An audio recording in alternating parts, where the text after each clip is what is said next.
and these are these main areas of your life that are filled with certain habits, and they're either what I call failure habits or success habits. And you've got either mostly failure habits or mostly success habits. And to me, it's kind of a simple equation. The more success habits you're able to replace those failure habits with, the more momentum you're going to build. And these are these 5 metrics of happiness. So each the 5 of these cores all kind of form together to form your overall ultimate happiness. So if you're only I call it firing on all cylinders. And if you're only, doing one of them, you're going to struggle. If you're doing 2, you're a little bit better, but you want to be hitting it in all 5. Hello. Welcome to Inside Launch Street. I'm Tamara, your host. This is the right podcast for you if you are looking to be an everyday innovator, to unlock innovation, to solve sticky challenges and seize opportunities, big and small, all across your work and life.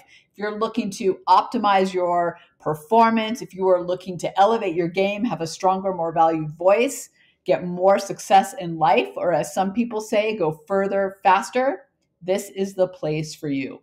I'm excited for today's interview because we're going to dig into gaining momentum towards your goals, towards the life and the work that you want. Now, on that note, I want to share one of my favorite tools for making sure that I personally gain momentum. This is a tool I've been using for a very long time. It helps me stay focused. And I think one of the keys to gaining momentum is actually being able to do deep work, to not get distracted, to be able to focus on the task at hand and really push forward. And I know for me, this tool has made a huge, huge difference in that. And that is Focus at Will. I'll put the link in the show notes. So Focus at Will is an app, and they have a web page, which is what I usually click on because I'm usually doing it at my desk. And it is music scientifically proven to improve your productivity, your creativity, your focus. They have different channels, different rhythms, different speeds, different tempos. As you can tell, I absolutely love this tool. I've been using it for years and years. And I will tell you, every time that I can't get my act together and I'm flailing around in my brain and I can't focus, I just put it on the background and I just do. I don't know how else to describe it. I am all in and all cylinders are firing. It's amazing. Focus at Will. Could not recommend it more. Hey, with that, what do you say we now all focus together and dial up our momentum? Hey everybody, Tamara here with Inside Launch Street Podcast. I am super excited for today's podcast. My guest is going to help us with something that I think is a real sticking point, and that is momentum and pushing yourself forward. I don't want to give all of it away yet, but I know from a lot of the people that I speak to in our community that part of the challenge they have is gaining enough momentum forward that they get traction and they get the progress that they're looking for, and getting stuck. And I think in the time that we're in, after a year of being somewhat quarantined for a lot of it, or just having our worlds kind of upended, a lot of us are exhausted, we're frustrated, and we're looking to get momentum back in different and new ways. And so with that, Will, thank you so much for joining me. Why don't you introduce yourself? And then I'm excited to dig in if you can't tell. Oh, for sure. Well, Tamara, thank you for that nice intro. I'm Will Moore. Momentum is everything. You're either, it's one of the fundamental Newton's first law. If you're either moving or you're dying, and it's part of us as human beings, not only physically, but mentally. That whole adage that you always hear, if you're not moving, you're dying. But It really is true. And what I've come to find over the last 25 years, I was suicidal in college. I hit my rock bottom. I call it my rock bottom bounce. I was fortunate enough to serendipitously discover a book that really just kind of turned my world upside down and showed me there's a different way to go, and changed my momentum, which was headed straight down.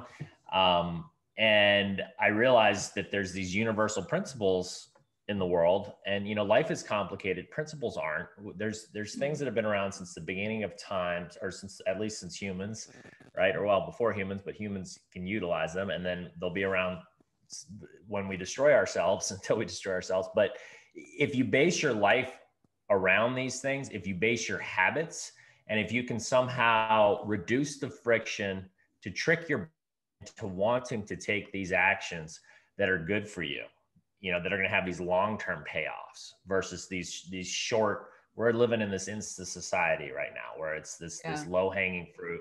It's in our DNA from our primal ancestry to want to expend as less energy as possible because it served a purpose 200,000 years ago, but in the last, as we've evolved, our brains still have that, like, I want to do as little as possible, but it actually doesn't serve us. Now we're to a point where that low hanging fruit, the scrolling through your social media for 10 hours or binge watching Netflix or, just grabbing those Cheetos because they're the closest thing to you. Those are those short term where our brain goes, oh yeah, short term reward, that's going to serve me best. Just like an animal right now, like they're constantly on this like short term, like how can I get my next meal? I'm thirsty, I need to get water right away. They're not thinking about long term, but it's the long term stuff that is going to bring us the happiness. And so to me, it's about figuring out how to sort of delay that gratification and be able to trick your brain into kind of like a game, gamifying your habits into wanting to take those actions that build the habits that are going to turn into that positive momentum. So I want to back up and ask you a question because you said something really important, which is you're kind of alluding to that, we've got these kind of habits that don't serve us or the short-term gain.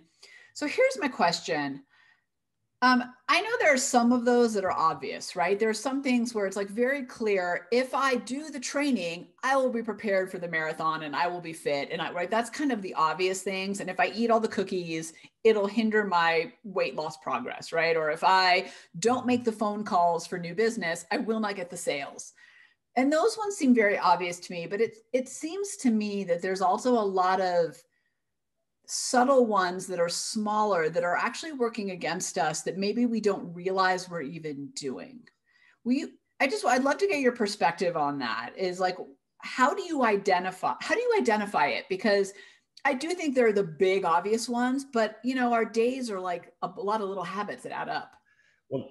Well, that's exactly right. So what I do, my system involves breaking it down into 5 core areas of your life. Yes. The way I see it, we all have the same cores.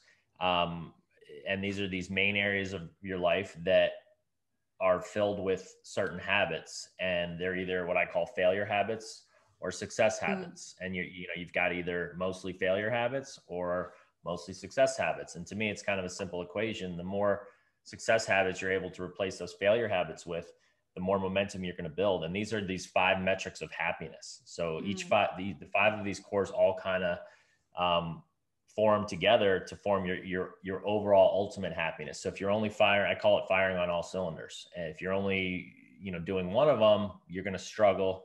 If you're doing 2, you're a little bit better, but you want to be hitting it in all 5. And the 5 cores are, number 1 is your mindset.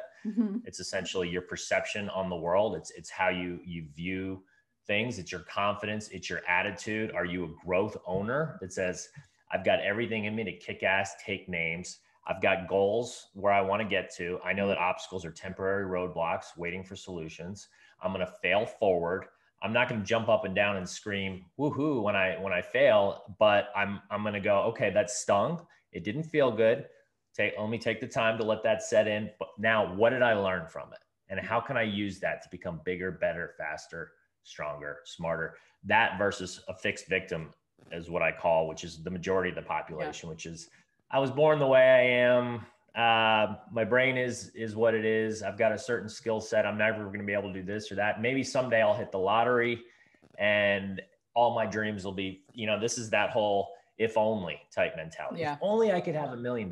If only I could have the perfect girlfriend. If only I could get in shape, then all my problems would be solved. The problem with that is that's not how we're built. And it goes back to what I was saying earlier with our primal ancestry and our brains. We're built to constantly be moving and constantly be growing. And so what happens is if $1 million is your goal and you think I'm going to get there and I'm going to be happy and I'm going to sit on a beach drinking a pina colada and everything's going to be great, you're very mistaken, because what's going to happen is even if you do hit that goal, it's going to feel great for 2 to 3 days. Just like when I sold my business, this was confirmed for me. last year, or 2019, we sold for $323 million. I didn't get that all myself, but I didn't work for the rest of my life technically. And it felt amazing because this was a business I'd been growing and building and putting my blood, sweat, and tears in for the last 10 years. But then 2 weeks later, it was like, okay, after I'd played the golf and I'd gotten the massage and I just like the anchor was off my back, felt great. Then I was like, well, fuck, now what? Yeah. Right. And people don't get that. People think they're caught up in this delusion of just chasing this thing that they think is out there. And it's not really, and fame and how many likes I can get. And it's like, but then you start attaching your happiness to how many likes. And if you don't get as many likes on something, then it's like, right. So it's like, you need to focus on, like I said, these universal principles, the things that matter the most. And so that's your first core. I won't spend that much time on each. The second one is your career and your finances, which is, a lot of people, again, going back to what I just said, they tend to think of, if I could just make enough money, like, I don't care what I do. I just want to more. And that goes back to our primal instinct as well. The more resources, money you have, the more attractive you were to the opposite sex, the more you would spread your offspring. It benefited you for survival. And interesting. And now here we are, and it's like, it doesn't pay off to be greedy in the long run. And if you have $1 million versus, or let's call it $10 million versus $100 million, like, it's not going to exponentially make you happy. Yes, finances are important. And there is an aspect of like having enough to where you feel like, I can feed my family. I have the house I want to live in. I have the car I want to drive. There's nothing wrong with that. And there's nothing wrong with having aspirational ones. Like, you know what? I want a jet one day, which is what I used to feel when I was in my 20s. It was like, I want a jet one day. And then I got to the point where I'm like, do I need a jet? Do I really want that? And then it's like, okay, well, if I really wanted to do it, you can outsource that now, like an Uber, and you can take a jet somewhere. I don't need to own one. So it's kind of just retraining your brain to focus on the things that are actually going to make you happy, that are important. And then as far as the career side of that, you need to make sure that you're doing something that you genuinely, I always say, if you can put together what you're really good at, your strengths and your passions, and put that into like your daily career, whatever that is, you're gonna be that's the way to fire on all cylinders in your career and your finances, because you're basically waking up, and there's going to be tough days, there's going to be hard days, just like we said, like, you're going to get whacked and you're like, oh, that sucks. But as long as there's that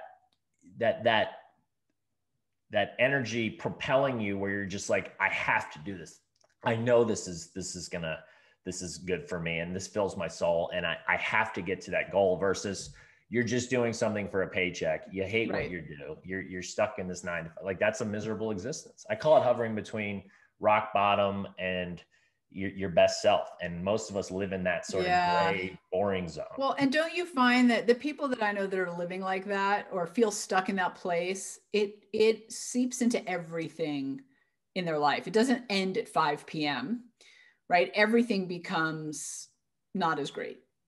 That's exactly right. That's exactly right. And then you move on to your next core, which is your relationships. Again, primally, we need to connect in person with humans, is actually super important. And we've gotten, we've gotten to a point where now it's like, oh, I'll just like this person's page or do this. And all these Zooms, especially with COVID.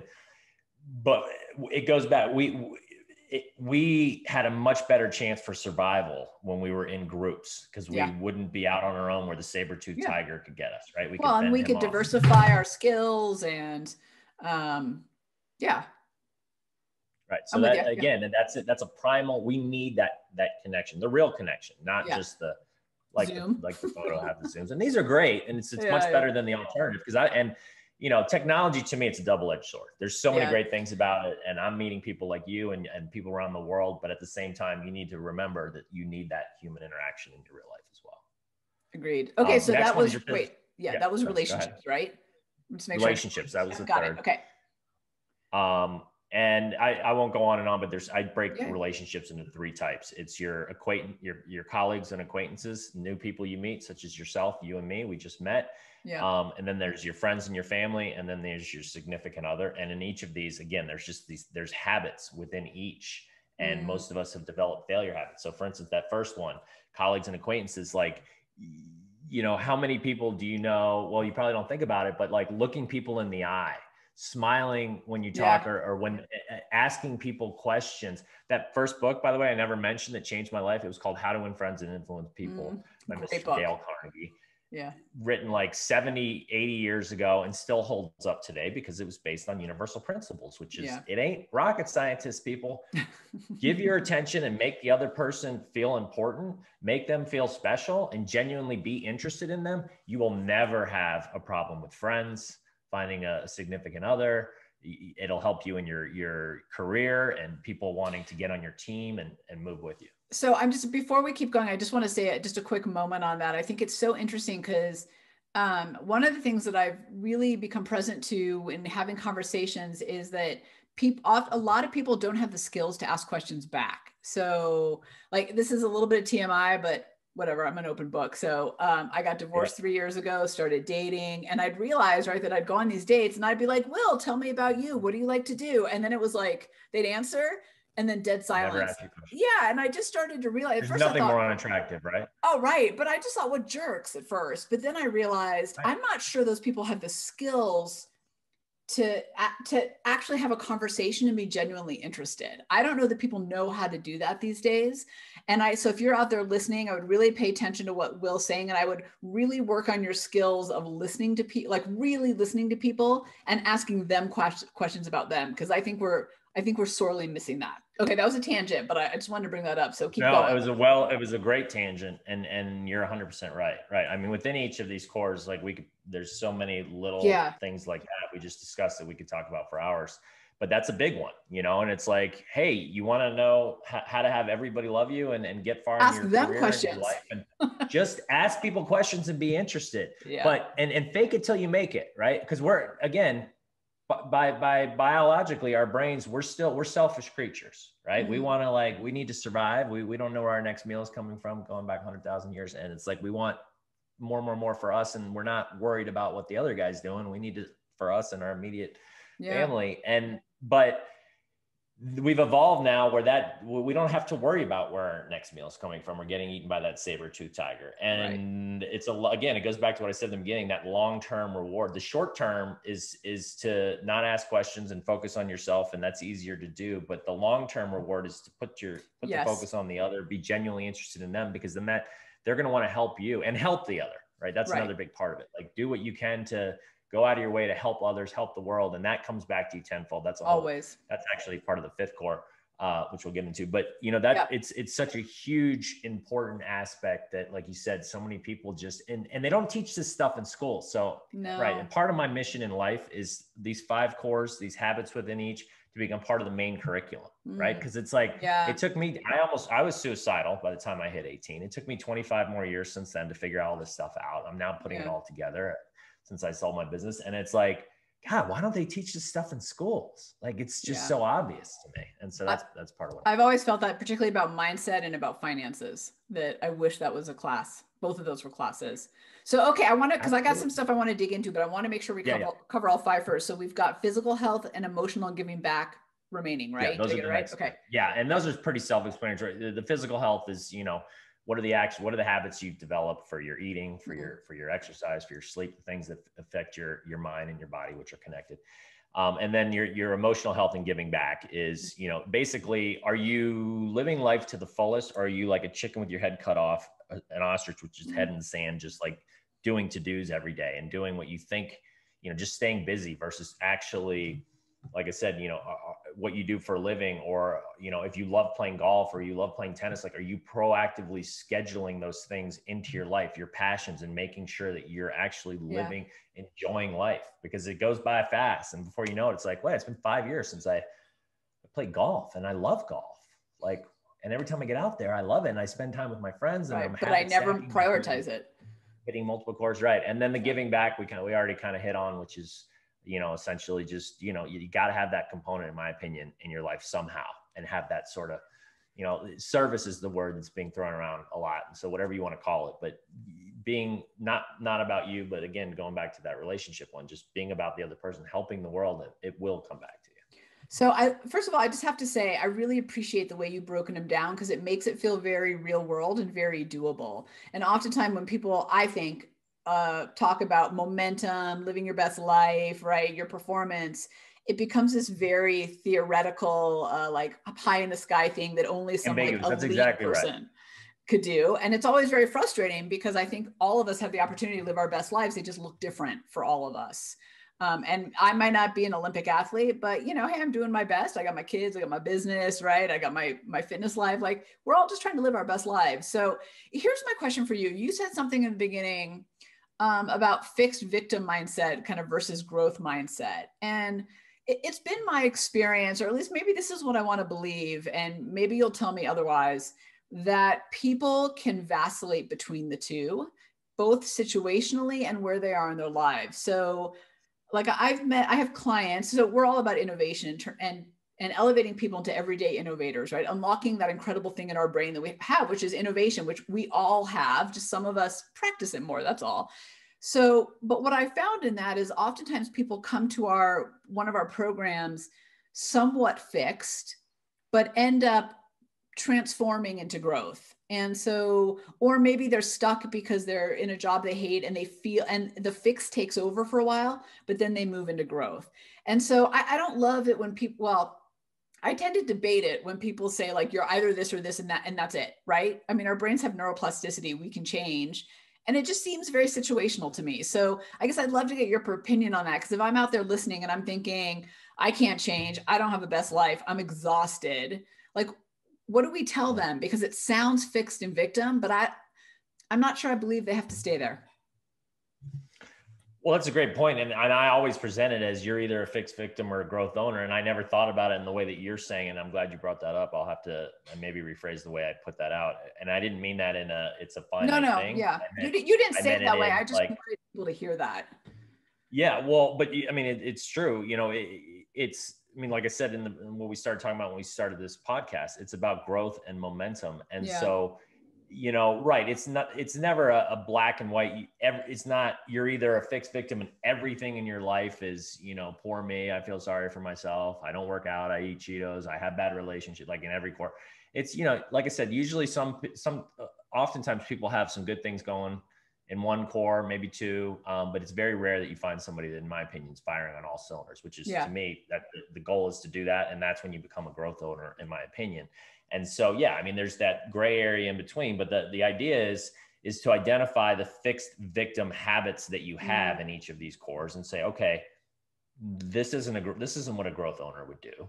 This is what a fixed victim would do. So, and then one of the exercises I have is I call it the Back to the Future exercise, because I'm a kid of the 80s. I love Michael J. Fox. I used to call it the funeral exercise, but that was way more depressing. And basically you flash forward to the end of your life, and within each of your 5 cores, you make a list. I have mine right here on my vision board that I look at daily, and it basically says, where do you want to end up in this core? Like, where do you want to be with your mindset? What do you want people to say about you at your funeral?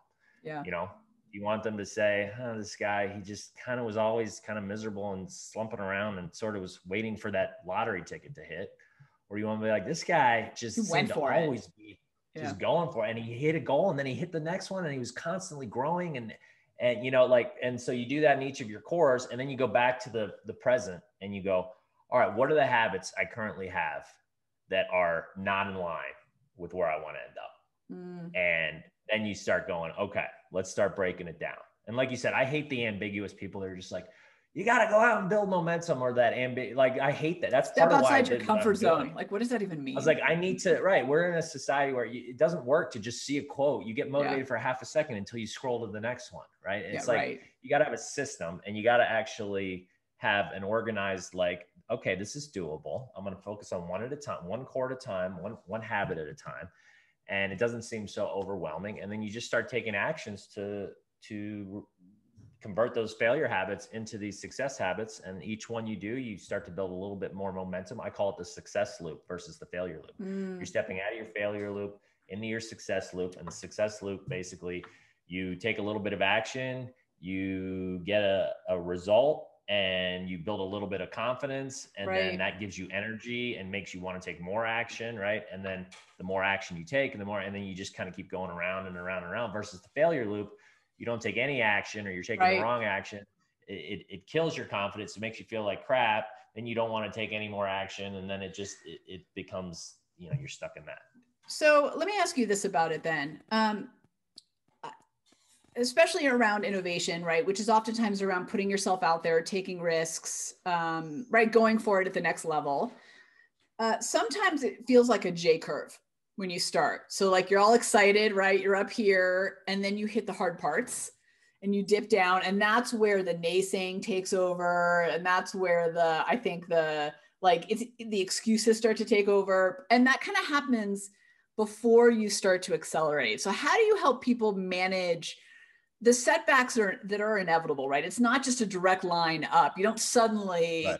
Everything doesn't suddenly change. Cause I've done a lot of work on my habits, and I definitely found that changing some of them were harder than I thought. And it took a lot of power to get through those, to get to the place where it wasn't hard. I'm glad you asked. And this goes back to what we were just previously talking about, which is I'm going to put my money where my mouth is. And I've actually developed an accountability system to make sure, because if you're not holding yourself accountable, you've got no chance. Or a system, whether, some people have accountability buddies. Yeah. I've created an accountability app, and it hopefully will be ready in the next 2 months. I've been working on it for the last 2.5 years, and it's gamified. And it's fun. And I'm using the same science and technology that these companies like Facebook and Google are using to monetize our attention, but could care less about our well-being, right? Their main goal is they have a fiduciary responsibility to their shareholders. They have to make as much money as possible. Well-being is not in that equation. But with my company, my pledge is I'll always put the well-being of the user, quote unquote user, because I don't even like that word. It's of the person experiencing it to above profit. And so what the app does is you've got these 5 core cylinders of your engine, your rocket ship, and these 5 cores are basically each cylinder of your rocket. And you essentially are going on this journey. You start on Earth. In order to build enough momentum to get off of Earth, to break Earth's gravitational pull, you have to slowly start building habits in each core. And you start out very slow with 1 core at a time. We have a little quiz where you basically can see where you stand in each of your 5 cores and which one you're weakest in. That's the one you want to start in. And then I have a way to help you prioritize, like, this is going to have the biggest impact on your life. Let's get going on this one. So like you just said, one habit might take a week, another habit might take 3 months, right? So you just never know. But it's a way, and it makes it fun, right? So then you get off and then you hit the moon, or first is a satellite station, then it's the moon. Then you hit the next planet, then you're in the next galaxy, the next solar system. Yeah. You're meeting aliens along the way, landing on these planets, getting universal principles and advice. You're going through asteroid fields, you're leveling up your ship. So to me, this is huge. And I don't know why, I can't believe nobody's done this stuff before. Sometimes I don't even want to talk about it because I'm like, shit, somebody's going to go out and build this app tomorrow. But I learned a long time ago, that's not the way to do it. You just got to do your thing and you just got to keep moving. And so it's taken a long time to develop, because there's habit apps out there that hold you accountable, but I've tried them all. They're all, for lack of a better word, they're crap in my opinion. And they feel like homework. And you feel like you do them for a little while and then you're like, oh God, it's time to check my habit app. But what if when you checked your habit app, you got that dopamine hit, just like when you're playing a video game or when you're scrolling through social media or when you're watching Netflix. Have you read Hooked by Nir Eyal about how to build habit forming? I'm using a lot of his principles. Yeah, his stuff is good. He was talking about doing good with that type of stuff. I heard about another podcast this morning, but he was on Inside Launch Street too, a little when he released that book. But it was fascinating, the idea of habit forming. And what's interesting to me about what you're saying is, so I've tried all the apps too, and just for my own personal use. And I find them wanting. And I think part of that is because I have to your point, I have no dopamine hit. I have no excitement when I log in. It doesn't do anything for me. And here's the interesting thing, and this is probably is going to sound really mean, but I find that accountability buddies are tough because we can also drag each other down. So when I have a bad day, my accountability buddy goes, girl, don't be hard on yourself. It's all good. Like, you'll get back on track tomorrow. When what I need is like, dude, the tough love. Stop it. Yeah. Like, at least for me. Brutal honest. So yeah, no, I need someone to like get your act together. But I think that so I love that you've built this app, and I love that there's gamification in it. I also think it avoids the trap a lot of us fall into, which is that launch and abandon. Like, we get past Earth, but maybe That's right. we get a little bit into space and then we just pew, right? We stop. We're like, well, we have a little success, time to eat cake, right? And then we just kind of go down. So I think it's important. I love how you have these different levels, because I think that helps us get over that first sticking point where we can just crash and burn. Oh yeah, totally. And it's got to be done. You know, I'm using Nerial. I love him. It's funny. Yeah, I actually he's have a great. note on my thing I need to reach out to him. I want to interview him, and talk to him. He's just right. I was inspired by, I was already building my app, but it definitely took some of my concepts to the next level. And he helped me connect to like, okay, basically, right.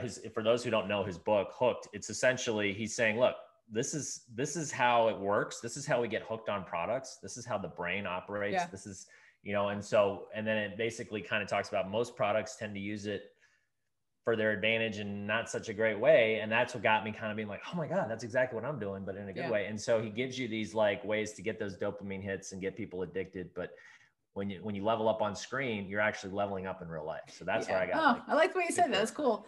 All right. So here's my question to you. So you answered part of it, which was, so you take the quiz. I love that you have a quiz. I think it's so important to know where we start in order to get progress. And most of us just don't even want to look at where we start because we don't want the hard facts on some of it. So it's overwhelming. Yeah. Like, there's so much. Like like you said earlier, like where do I start? Yeah.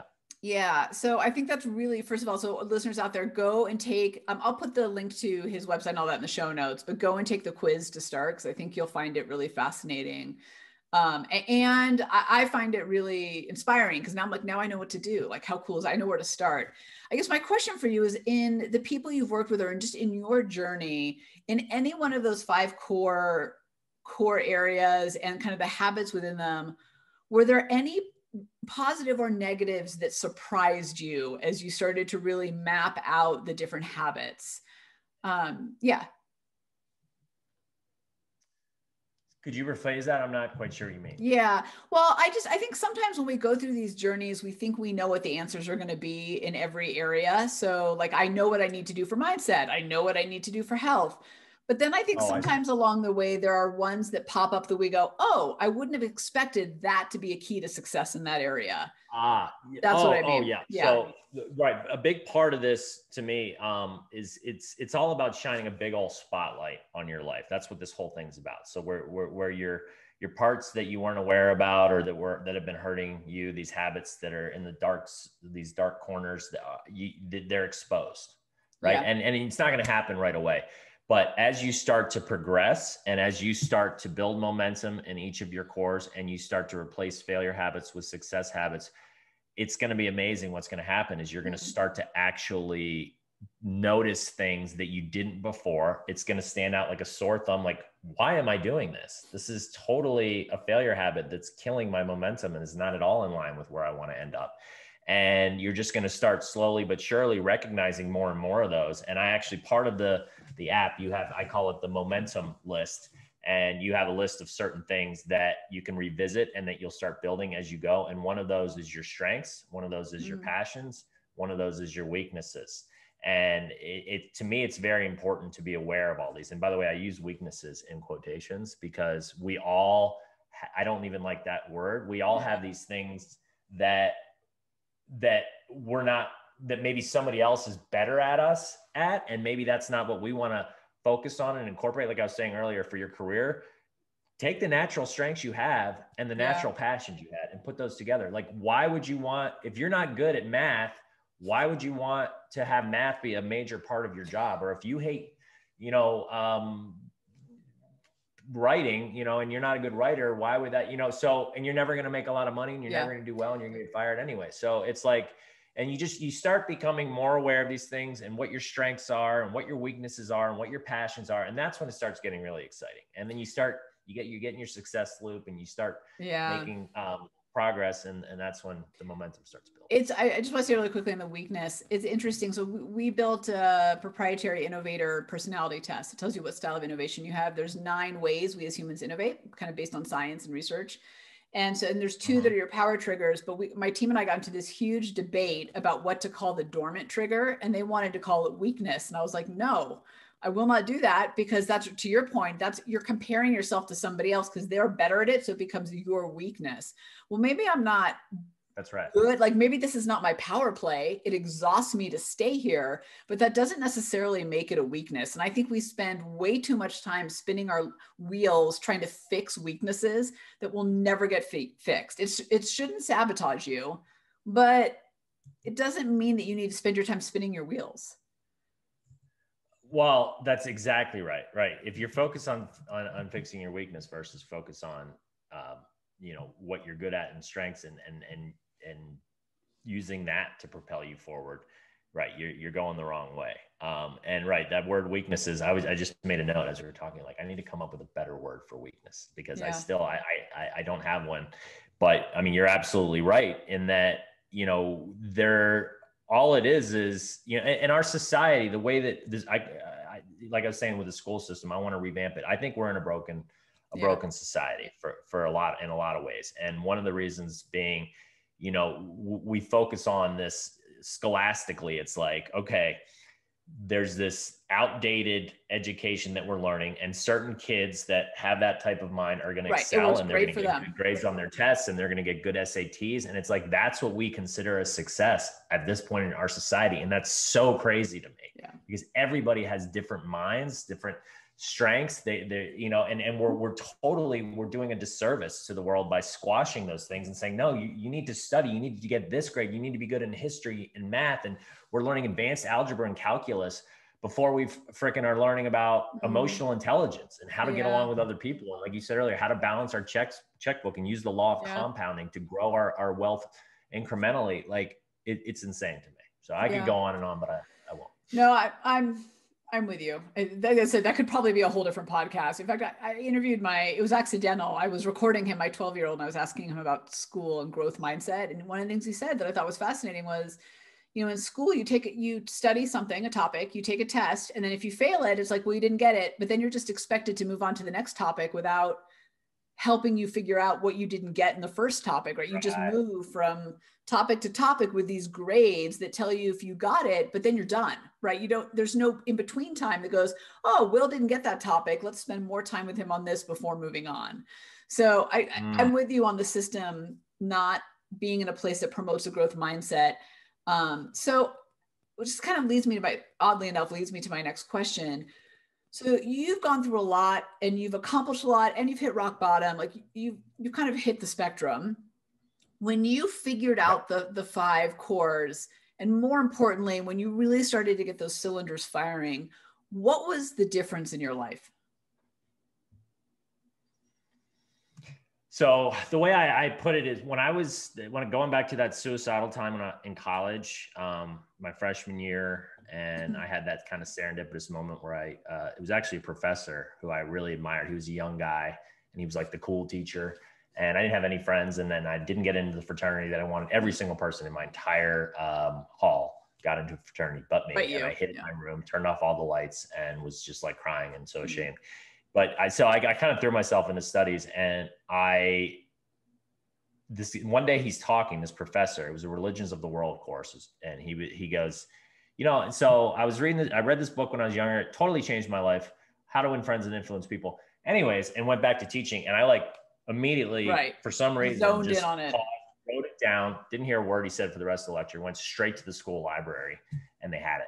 And if they hadn't had it, I wonder, that whole butterfly effect thing. I wonder how my life would have turned out. But it was what people need to understand is there's no magic pill. There's no button you can press. There's no, for $9.99, just buy my book and it'll change your life. I call it the equation of life, which is your belief system plus your repeated actions plus time equals who you will become. That's great. And it's a compounding thing. And so, I went from, I would have traded my brain for anything in the world, sure that it was broken. And like, why was I born this? To right now, I can honestly look you in the eyes and say, I would not trade my brain for anything. Like you could give me $1 billion and say, would you train your brain with this other guy? And I'd be like, heck no. I love my brain. I love the way I think and the way I am and what I've been able to create. And I've learned to embrace these things that I used to be ashamed of. And like creativity and art is another example. Like art was a big part of me in high school. And I'm like, I can't do anything with that. And I had grandparents, God love them, but they were like, that's how they were raised. They're like, well, you can't make money being an artist. You need to be a doctor or a lawyer. Right. And so I kind of was like, okay, I guess that's not good.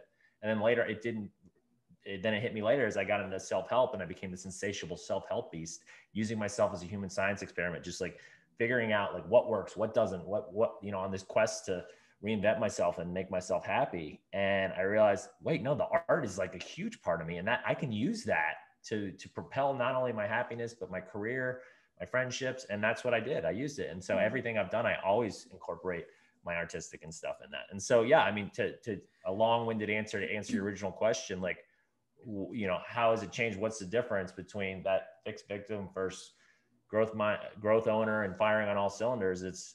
I would have traded my brain for anything, and now I wouldn't trade it for the world. So I love that phrase, growth owner, by the way. I meant to say this earlier, because to me, there's a level of accountability in that too. Like, you're the owner of it. And I really like that. I'm a bit of a soapbox. Like, I'll preach to anyone about how you need to have accountability and responsibility for your actions and have an internal locus of control versus external. And so I every time you say it, I'm like, oh, like I light up a little bit, because to me, that also says accountability for your own actions. And I think that's a little bit missing. And I think correct me if I'm wrong, but I think if you really want to excel at life and in these 5 areas that you've explained so well, you got to take accountability for those areas. You can't hope the universe is going to do it for you. That's exactly right. And I came up with that term by combining a couple different, there's, it's the mindset book by Carol Dweck, very, very famous one. Most people have read. And then Stephen Chandler wrote a book called Reinventing Yourself, where he talks about the fixed, so it's fixed versus growth, and then it's victim versus owner. Yeah, he talks about the victim versus owner. Yeah, and I kind of combined the two, and because they're very parallel. And that's where I came up with that. So I have to say, I love Carol Dweck's book. I've read it, but I do struggle with you're either fixed or your growth. That's why I was asking the question in the beginning, because it's not been my experience with people. Like, you really weave in and out, and it can be situational. And I think some people do a really good job naturally of gravitating towards the growth side, right? Maybe they're geared more towards that than the fixed. But that's part of the reason why I love your program, and especially that there's a gamification to it, is I think it can push us into the growth ownership side, kind of one step at a time. And I think that's important. So here's my couple kind of questions I want to make sure to get in before we run out of time, because I feel like I could talk to you for probably like 4 or 5 hours. I might need to just book an afternoon next time and break up the podcast. So one is personal about you and one is for people out there. So the personal one is, now that you're at the place that you're in and you're firing on all cylinders, what are you working on now? Like, what are you at this level challenged around or trying to get better at to get to that next place? So, I mean, I have a list right here in front of me. I'm constantly, like I said, if you're not growing, you're dying. So it's not like I get to where I want to be and say, woo, even if I'm firing on all, I feel like I'm firing. Well, that kind of goes against what you said earlier, right? About like, I've made $1 million. Now what? Like, right. Right. I mean, you gotta just keep going. And so, right. And it's kind of, there's actually, here, I'm going to show you this. Okay. There's this thing, it was on the App Store that I found. Let's see, can you see this? You just got to hold it up. Yeah, there you go. Yeah. I can't see what it says, but I can see the arrow going up and down. Okay. Well, so yeah, I'll walk you through it. So it was on the App Store years ago. I found it right when I was kind of beginning my journey. It was this was like 10 years ago. And when the iPhones just came out, and it was just one app, and it said the meaning of life, and you clicked on it and it said, we strive for more at the top here. And then there's an arrow, half arrow pointing to because we feel dissatisfied. And then there's another half arrow saying we strive for more. And it's like this never ending loop. And at first I looked at that and I got really depressed, because I was like, wait a minute. So you're telling me that you're never going to be happy. You're always going to strive for more because you feel dissatisfied, and you're always going to feel dissatisfied because you strive for more. I was like, damn. But then that's where like all the impetus of a lot of this stuff I'm doing and the momentum and all that, I'm like, well, basically all that means is you just need to constantly be growing. So when you hit one goal, you got to set another one. And you climb one mountain, then you got to get to the next peak. And if you are aware of that, and then that's a universal principle, and you can use that to your advantage versus, well, I'll just get to here and then I'll just do nothing, which, it will change your life, and you'll realize like it's all about continually growing. And so for me, I have my habits, right? To answer your question, I've got 10 top habits that I'm currently working on. There's always things that we're working on, right? And so it excites me. I review my list every single morning. First one is action versus motion. One of my failure habits is that I tend to write out stuff too much, try to make things perfect, and before I present them to the world. And before I know it, I've spent like 3 weeks and I haven't produced one video or one piece of content. I'm like, what am I doing? Just get it out there. The next one is finish. Like, don't just start something and then move on to the next. Tying to my ADD. Close the lid. Right. That's one of mine. That's one of yours. Slow down to go fast. Be bold, extra every day, reminding myself, like, be that guy that reaches out to somebody that, that most people wouldn't do, or take that action that most people wouldn't do, because there's a lot less competition up there when you're doing things that other people aren't doing. That's just kind of out of the box, bold and extra. So that's just some of them, but I'm constantly challenging myself every day. So thank you for sharing that. Part of the reason I like to ask that question, particularly for someone like you who's kind of come so far, is I think sometimes when we're here down at this level and you're already up here, sometimes this roadblock comes up in our heads of like, well, I'm not there, like, look at all the success they have, look at all the momentum they have. They're so with it, but you've worked to get there. Like, there's so much, and you're still working. So I think it's important for people to understand that it's not just, you're there and you're like, bam, done, that you've got the stuff that you're still working on, and that there was a journey to get there. So the last question I want to ask you is really kind of for everybody out there. So, I think, as I think there's an era of exhaustion out there right now, where, and an era of hopefulness, kind of both battling each other. And I've had a lot of conversations with people who are really ready to get some momentum back, but they also recognize that they want the momentum to look different than it did before. So while 2020 sucked for them for a myriad of reasons, it also made them realize that maybe I could take a different path, or maybe I could get momentum in these other areas, or maybe I need work here. So on one hand, exhausted of still dealing with it. On the other hand, hopeful that, like, hey, wait a minute, maybe I could get some more momentum in my life and do it in a way that actually works for me, because it turns out we don't have to do it the way we used to do it. Turns out there's like a whole new world out there for us. So what advice do you have for those people in getting going and at least starting or thinking about that momentum in a new way, in a way they've never thought of before? Great question. And again, when going back to the mindsets, if you're mostly fixed victim mindset, you're going to look at, you probably complained throughout the entire pandemic. Whereas a growth owner, such as myself, I look at the pandemic. Of course, there were things that were inconvenient, annoying, but I think it's the best thing that could have ever happened to our world, because it is sparking this change and this momentum to change a lot of these broken systems. For instance, the way that we work. I live in Chicago, and a lot of my friends, I got out of that rat race a long time ago, but most of my friends, they spend 2 hours a day or so commuting, and then they're in the office and they're not being as productive because they're talking to people and they're, scrolling on their phone.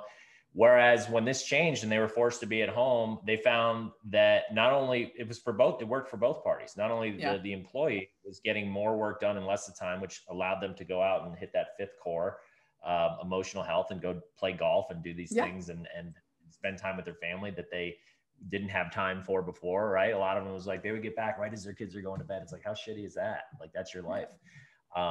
And so, and from the employer side, it was like, wow, all of a sudden we can pay them the same amount or you don't have to pay for this overhead. Right. You don't need all this space. Office space and the electricity and all these things. And you can probably get employees for less, and looking more at that independent contractor model and get just as much productivity, if not more. I mean, I have yet to talk to somebody that's been like, I wasn't as productive during this. I need to get back into the office. I mean, I'm sure there are people out there, but people I talk to, it's, oh my God, like I can't go back to the way it was. I think most are like, I'd like to be in once a week to see people, but I think, to your point, they really realize it's actually great for their emotional health to not be commuting, not take 2 hours, to your point, out of their day to sit in the car. Like there are so many more benefits to getting time back. Well, you just hit it. That relationship core comes in, Yeah. right? You need to be around other people, and you can't just be around whether it's your significant other, even if you have a family. I got a wife and 2 kids. I love them to death, but I can't spend 24/7 with them every day. And that's it. You got to have those outside. So if you're not getting it from like, if you don't have a proactively scheduled into your life, like you're getting together with your friends once a week, or you're doing, I mean, that for a lot of people, office checks that box. Yeah. So I agree. I think that's the reason why people. Okay. So I agree with you in a lot of ways. I actually think it's accelerated change. What would have taken 10 years took a year, and we were forced over. And it's kind of funny in my world, because I do a lot of keynote speaking on innovation, and the kind of phrases disrupt or be disrupted, innovate or die were thrown around a lot in the years prior. And suddenly it became true. Like, oh, you better adapt, or like you're getting left behind because things are changing. But what's the first thing I can do to really to start to take action on the momentum I want? I mean, is it just a matter of sitting down and thinking of like, what do I really want out of my life? I mean, obviously I would love for everybody to do your quiz and take your app, but a step back for a second. Like, should I just assess what's working for me, what's not working for me? What do I want out of life? Yeah. I'm part of the app. One of the things that you'll do, and again, the app's not out yet. And so, in the meantime, what do you do? And some people aren't app savvy, whatever. So what I tell people is, I have this little ebook too, and I'll just tell you what's in the ebook. Yep. You can go to my website and you can get it, and it's more detailed, but the gist of it is you do that exercise where you kind of figure out, okay, and it is important, I think, for you to do that Back to the Future exercise. Like, where do I want to end up? Oh, yeah. Makes that exercise. That's what we should tell people to do. Yeah. It gets rid of the grayness and the ambiguity of like, there's a million things. We're in this Insta world where it's like, there's so many things coming at us from a million directions. Like, what do I put my attention on? Like, what's important? What will make me happy? And like, this kind of just forces you to be like, well, this is what's important to me. This is what I want to be talked about at my funeral. This is what I want people to say about me. And then, you go into, there's actually another exercise that I have, which is you write down all your habits for a day or two. And, that's scary. It's like, people are like, oh, that sounds like, and so many people don't do it because you're like, oh, but it's like, it's 2 days out of your life. Yeah. And what you're doing is you're starting to spot, and then just even by doing that, maybe there's something that you didn't do that 2 days, but then like 3 days later, you'd be like, oh yeah, I do this too. And then you add to that list. And it's basically like, you have a list of all your habits. And then you go, okay, what are the failure ones? What are the neutral ones? And what are the success ones? So what do I want to eliminate? What do I want to build upon? Or if there's a neutral one, how can I turn that into a success habit? Like, is there a way to habit stack? There's a great book by James Clear called Atomic Habits. I have that somewhere here. Yeah. Yeah. And he gets into a lot of this stuff. And so, but it's reducing that friction. It's tricking your brain into wanting to take the actions that are gonna make you happy. And there's ways to do it. And it's just science, just like Nir Eyal's book, right? Mm-hmm. There's just straight up science that we can use, just like these big companies are, to grab our attention, and not to our health, but to our detriment. But we can use those for our health. And so those are the 2 ways I'd start, and then just kind of make a top 5 list of like, these are the top habits I want to work on, and just start with one. Don't try to get too many going, because I'm telling you right now, people, it's too much. It's part of our DNA. If we get overwhelmed, we're out. Right. Have you seen, sorry, I didn't mean to interrupt you there. Have you seen 75 Hard as a Lifestyle? Have you seen that, his whole thing? I can't remember the guy's name now. No. It's all about mental toughness. It's a 75-day challenge. And I've been digging into it because I'm curious about it. I've just been curious about it. And I think one of the reasons why it works is it's only 5 habits. So read 10 pages, drink a gallon of water, do 2 activities a day. One has to be outside for 45 minutes, like exercise, pictures every day. And there's probably one that I'm missing right now. But I think part of the reason why it's working so well for so many people and spreading so quickly is, to your point, it breaks it down and makes it simple, like don't do everything. So, but I want to loop it back to you. I didn't know if you had heard of that. I think that's in the fitness realm, but I thought it was fascinating because when you look at the ones that really work, I think what you're saying, Will, is so important for all of us to pay attention. Is we want overnight transformation, but that's why we fail, because we're like, I'm going to do everything, all 20 things, 100 things. It's probably like 100, right? I mean, how many habits do we have in a day? Like, it must be so many. I don't even know. It's one of the ways to look at it is, I mean, right, there's different things thrown around, but you'll see, I mean, everybody's different, but right. I mean, some people would argue that some scientists would say 90% of our life is basically we're on autopilot on our habits. Because here's the thing that I haven't gotten in yet. It's important to understand. Habits don't care if they're good or bad, helping or hurting us. They're going to do their thing no matter what. Just like going back to my equation of life, your belief system plus your repeated actions plus time equals who you will become. Your belief systems, plus your repeated actions plus time. That's basically your habits. And so, you form a bad habit a lot easier than a good habit, a failure versus success habit, because like I said, that low hanging fruit, and it's in instant. Our DNA and our primal instinct to go, well, it's a lot easier to and I get an immediate dopamine hit when I scroll through social media, and I'll just do one more and just one more and just one more, versus like putting it out there for that long-term, like I'll get a much bigger reward if I delay my gratification and do this. I may not be getting paid off in the beginning, but again, there's also ways to trick your brain into getting paid off in the beginning, which I help people with.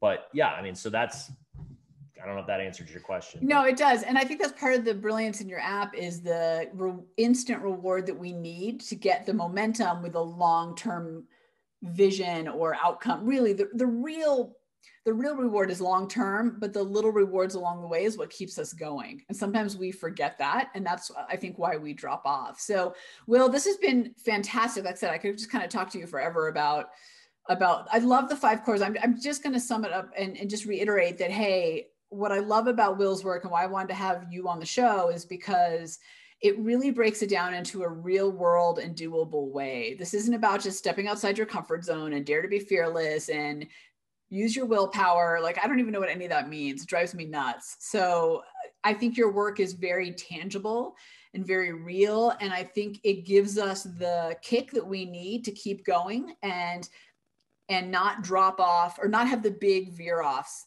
So here's what I want everyone, all listeners to, I want you to go to his website. So More Momentum, MOORE, momentum.com, take the quiz, download the ebook and do those exercises. In fact, I'm going to do them today. I'm so excited. I have a day of fewer meetings, so it's happening. So, cause I especially the habit one, I'm very intrigued. To your point, like habits don't know if they're good or bad. They just happen, like they're just doing their thing. So we have to control that. So the bad ones are there. And if you're not aware of them, they're just going to keep doing their thing. Yeah. It's going to be a front-loaded process. It's not going to be easy, like I said, and some are going to be easier than others. But once they're replaced, then they're working on autopilot for us instead of against us, building positive instead of negative momentum. That's the key. So I feel like that's a great place to end is like, once they're working for us, we can be on autopilot. It'll just be in a much better way and working for our goals, not against us. So autopilot doesn't have to be a bad thing. I'd never really thought of it that way. That's really cool. Will, thank you so much for joining us. Go to his website. I'll put all the links in the show notes. And then I want to hear how you've changed your habits. And then the app is out when? Hopefully in the next couple months. There's on my website, if you go to the Gamify Your Life tab, within that, there's an app tab, and you can actually sign up to be notified when the app's going to be perfect. All right, go get notified. That'll be like momentum action number 1. All right, well, thank you so much for joining.